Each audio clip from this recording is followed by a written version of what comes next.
Her Royal Highness Princess Rima bint Bandar Al Saud. I think I got that right. You got it. I wanted to ask you about so many things in foreign policy involving the kingdom, the Middle East, the region, the United States, U.S.-Saudi relations. But just to tell you that the royals are no different than all of us. Princess Rima, the ambassador, lost her luggage and still has not seen it. And can I tell you the worst part? The airline has no clue where it is, but I have Apple AirTags, so I know it's in Seattle. It's like... And coming from where she was working on their Saudi application to be the International Expo, the Bicentennial Exposition, which is done by the Paris Exposition decision-making. So from Paris to Aspen, the luggage is in Seattle. You figured that out. Who knew? So there are stores in Aspen, so let's just say it. Thankfully, I think I've uplifted the Aspen economy.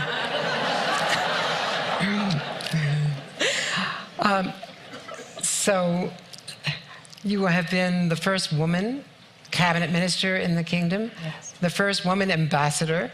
And I wanted to ask you about women's rights and human rights more broadly, because there are still women in prison. There are still women who have been, protesting against the situation. There has been liberalization. Women can drive. Many of us who had been in the kingdom back decades ago, never expected to see that. The liberalization, in part of male guardianship, has taken place. Where do you see this evolving, and how is it for you as a woman to see this change? The reality is there's no perfect situation, and what we're working on as the kingdom, regardless of whether it's women's rights or laws writ large, is we're in the process of evolution. Part of Vision 2030 that the Crown Prince has designed and that we have been actively working in says, how can we be in a better state for not just to be a thriving and ambitious nation, but to create opportunity for not just our young people who are young men, but women included. That means we've had to do a full overhaul of the legal system and the justice system specifically.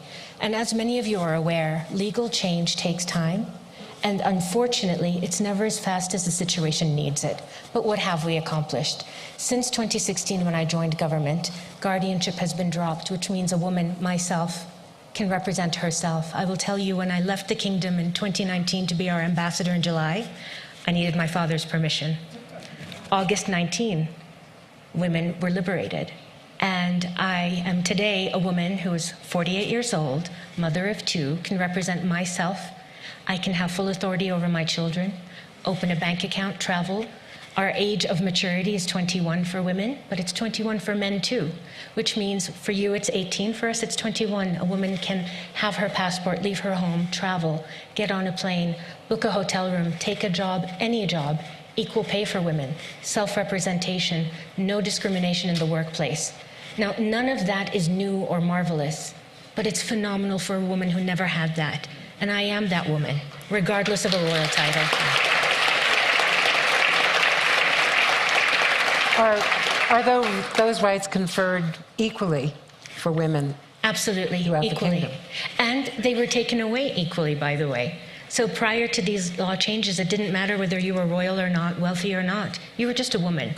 Whereas today you are a woman who can represent herself. But that change doesn't mean there's perfection, and what you do need to recognize is today women have legal recourse. But that doesn't mean the mind of her father or her husband or her brother or the men of her community have changed. Mindset shift takes minimum 10 years.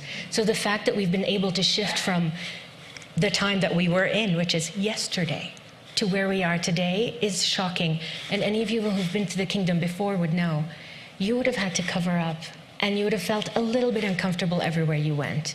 Today, the doors are open for women, and it's now on us to prove who are we. We owe this space to ourselves, and we owe this space to the next generation of women. So how we behave, how we function, how we present ourselves, how we challenge ourselves is a part of opening the door for that next woman. Now, part of this change has been having the first Saudi Arabian astronaut in space. Yes. But at the same time, there still are human rights issues. Absolutely. Many of them. And not only are there human rights issues, there will persist to be until the laws change. And that's why we have a fight against time. Because nothing makes my life harder or hurts my heart more than knowing someone has been arrested for something that in reality, in the rest of the world might not warrant it, but because of the way the law is written, they are arrested. And that's the unfortunate situation when you're in flux, when you're in development, but you're still operating at the same time. And so, yes, you'll see a headline tomorrow, and many headlines may be indefensible.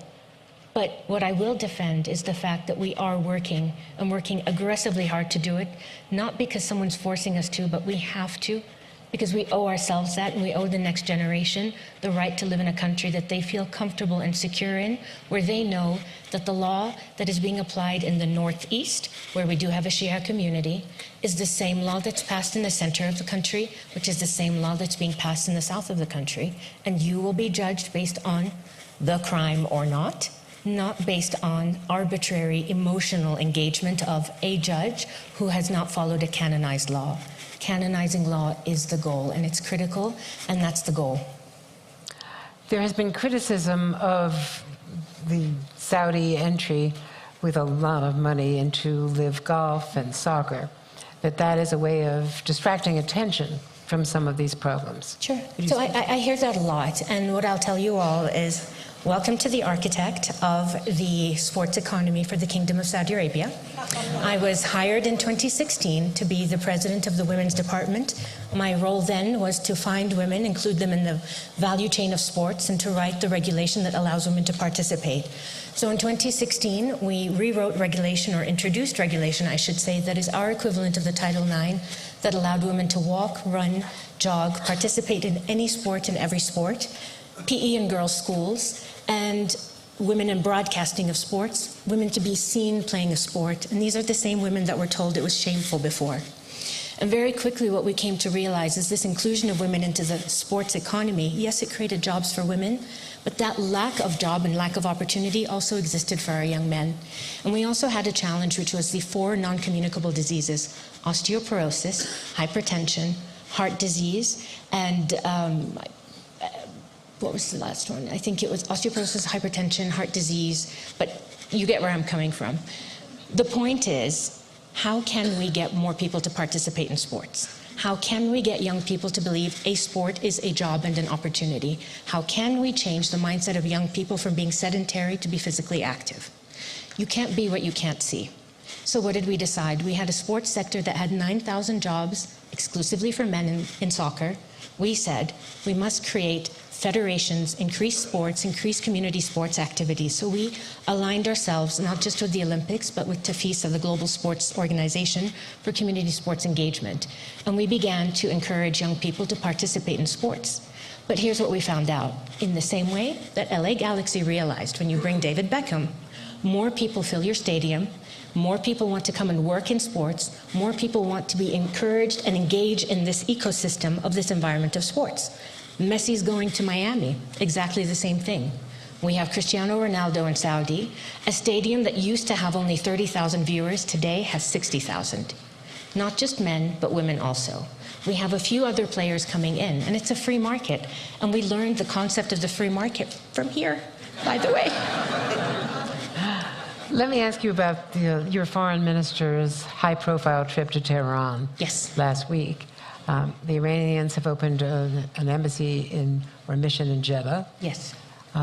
When will the kingdom open an embassy in Tehran?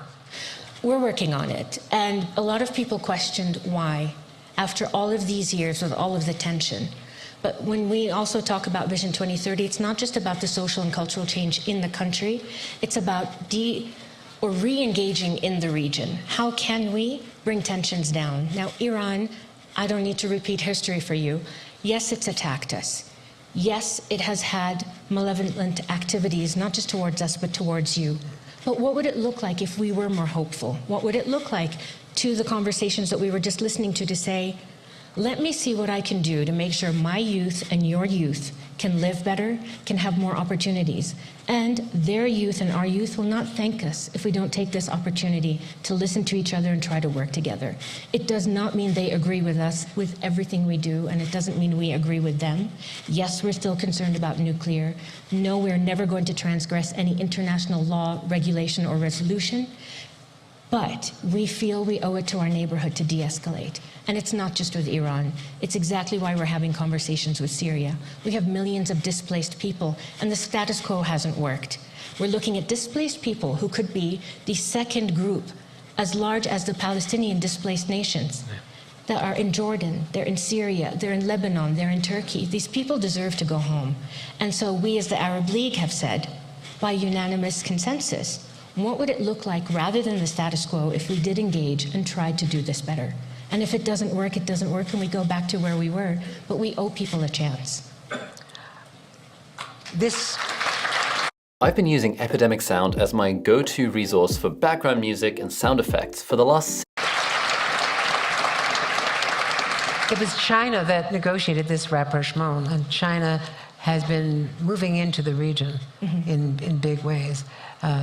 Do you see that as a vacuum left by the United States? No, not really, because we're supremely and ultimately aligned with the U.S. and U.S. policies, particularly when it comes to regional activities in the Middle East. But if I could also share, we had already done negotiations through Iraq. We've done negotiations through Kuwait. We've done negotiations through Oman. We've done them directly.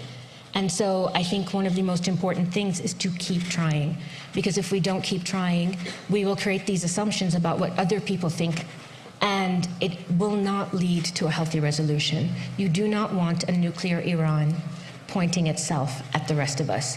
You don't want us poking and prodding. You don't want Israel poking and prodding. You don't want the Iranians aiming at Israel. You don't want any of that. We see what war looks like. We see it with Russia and Ukraine. Why would we not take that moment and step back and say, we think there could be a better way? And we fundamentally, as the kingdom, believe diplomacy should be the first track, not violence.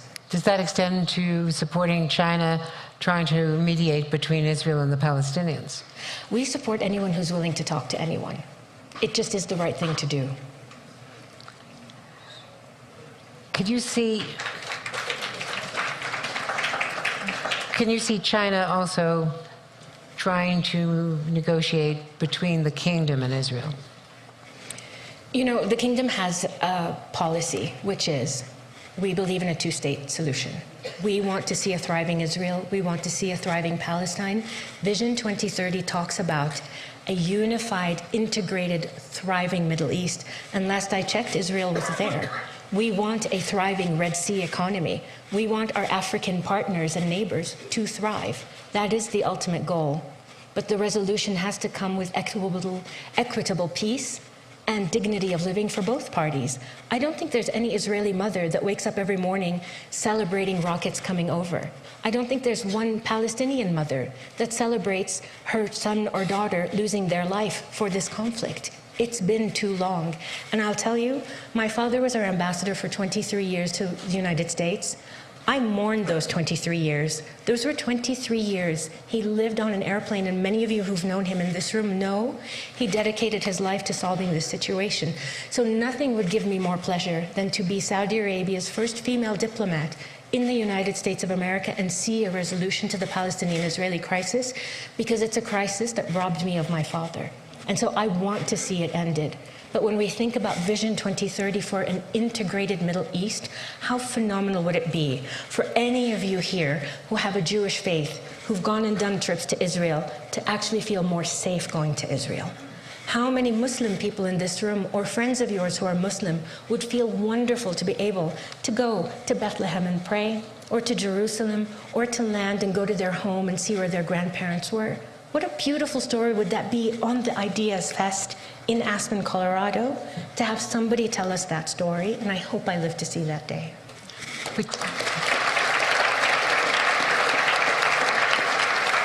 Can you imagine normalizing relations with Israel while the Netanyahu government is taking such aggressive steps and taking more and more land for settlements from the Palestinians and making it impossible to have contiguous land to create a Palestinian state? It's so terrible. It's so problematic. And I wish I had a say in it, but it's not anything I have a say in. So again, let's take the steps back to what we listened to earlier. If we just asked people the question of where are you coming from and why do you want to do this, we might get to a more stable, workable solution. But we can't just take for granted the fact that each party understands where the other's coming from.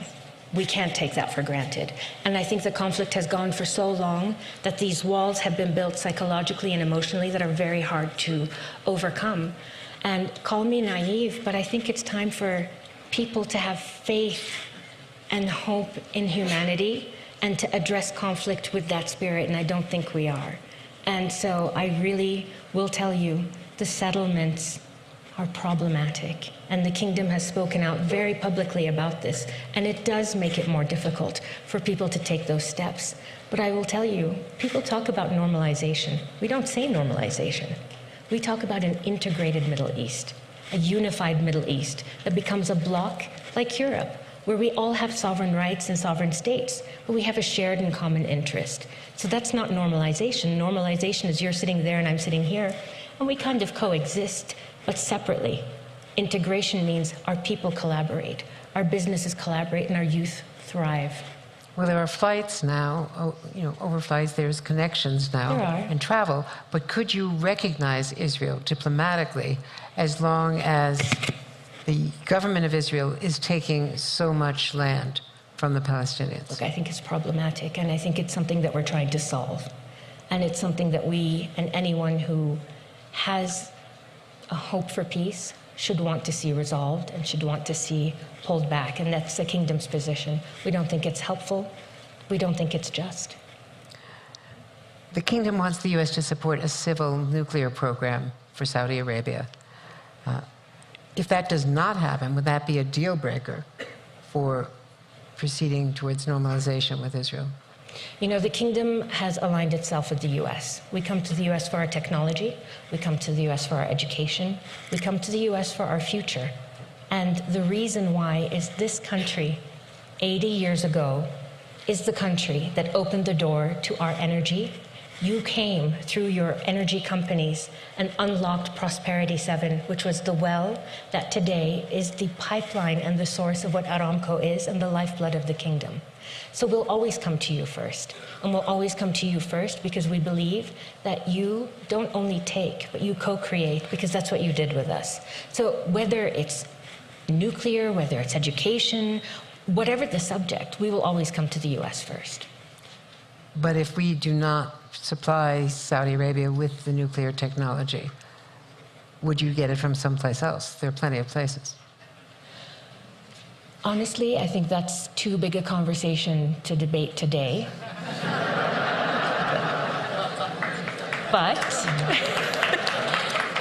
But I would say America is always the first port of call. The ceasefire in Yemen has now held for a year. Yes. And there are hopes of reaching a more permanent end to hostilities of that terrible war. If that would happen, do you think you could get the U.S. to lift the ban on selling offensive weapons to Saudi Arabia?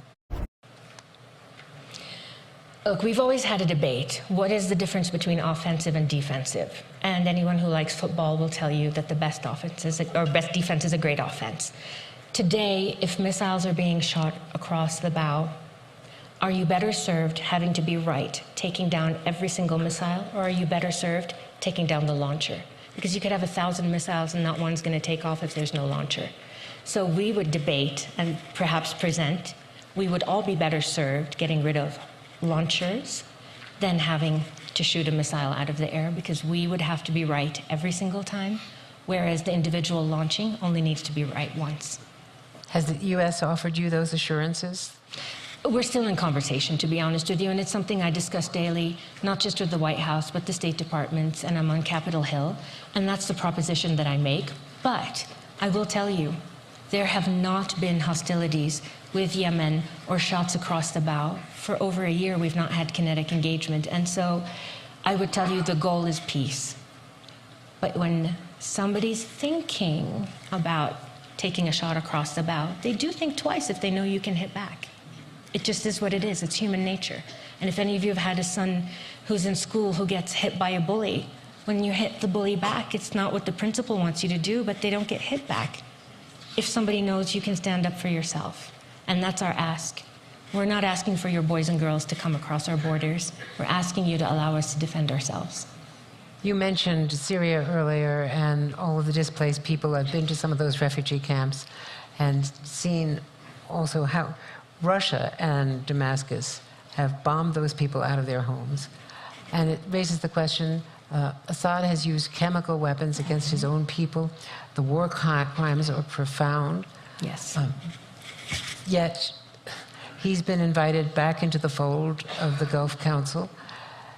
Is there to be no accountability for what Assad has done? No, for sure. So part of the re-engagement is to say, what can we, as an Arab League, create as an environment that allows for a safe return? But what does a safe return look like? Today, there's the Caesar Act. So there's very strict boundaries, by the way, as to what can and cannot happen there. And that's why conversation and communication with the US is so absolutely critical, and with Europe, to understand what are the boundaries we can operate in. We need to build homes again. We need to create basic infrastructure so these people can come back to. And that question is asked. Is that humanitarian, or is that enabling Bashar? We would tell you that's humanitarian, because the people living in refugee camps, I assure you, would rather be back in their home with running water than another freezing winter in a camp. That's not a dignified way to live. And in that process, what can we do in our negotiation, in our engagement with him, to create a safer environment? Because the status quo hasn't worked. It's been 12 years. 12 years where it's not just a war zone. The country's a shambles. We cannot have another failed state in the Middle East. It is unreasonable to let it happen. And so the question is, what do you do? And that's what we're trying to solve for today. Now, Saudi Arabia cut oil production on the eve of Secretary Blinken's recent trip. And that was viewed as an effort to play up to Russia, frankly, and keep oil prices high, which benefits Russia. Tilt towards Russia. And then the Crown Prince also made a call to Putin in the aftermath of that trip. How do you see the kingdom's balance between the US and Russia, especially given Russia's invasion of Ukraine? So interestingly, OPEC is made up of actually 22 countries. And the role of OPEC is to stabilize and keep consistency in the energy markets, and that's what we do. And that protects a consumer and it protects a producer to be able to project. And today, with the adjustments that we've made, you can project for the next year what the oil price will be. And we think that stabilizing is the right thing. With regards to outreach to Putin, I'm not sure if you're aware, but through that outreach, we were able to get 5 hostages, 10 in fact, out of Russia, back to their countries, to the US, to Europe. I believe one was to Morocco, if I'm not mistaken. And we voted with the United Nations, majority, to condemn the aggressions. We believe in sovereignty. We believe in the rule of law. And we don't accept transgressions in what we've seen. But we also believe somebody needs to talk. Somebody needs to engage. Otherwise, things will keep escalating, and we believe in being a mediator. And that's what we offered. We invited President Zelensky. He came and addressed the Arab League. We also invited President Putin. He didn't come. We've given over $400 million to aid to the Ukrainians. In the initial conflict, we gave over $10 million through Poland to allow for the refugees to come and go. And we have a commitment to support Ukraine because it's the right thing to do. And we have a very, I would say, constant policy of being mediators. We've done it in Lebanon. We've done it in other conflicts. We're mediating in Sudan. And we believe that diplomacy and mediation is the better way to try to stop aggression. And what we see today is something that we should learn from, because clearly the world hasn't learned from the conflicts of the past century. And we now have conflicts in the Ukraine. We have Sudan. And our vision is to have a stable and coherent and thriving world rooted in diplomacy, not in conflict. And that's why we view ourselves as a mediator. Well, I just want to thank you very much for having this conversation. It's in the interests of all.